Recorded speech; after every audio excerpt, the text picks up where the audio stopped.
காதல் பொல்லாதது, ஒரு காவல் இல்லாதது.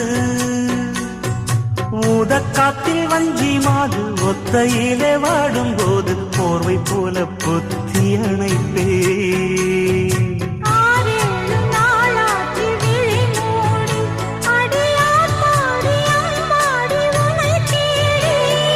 நீதானே மானே என் இளஞ்சோடி, உனை நீங்காது என்றும் என் உயிர் நாடி.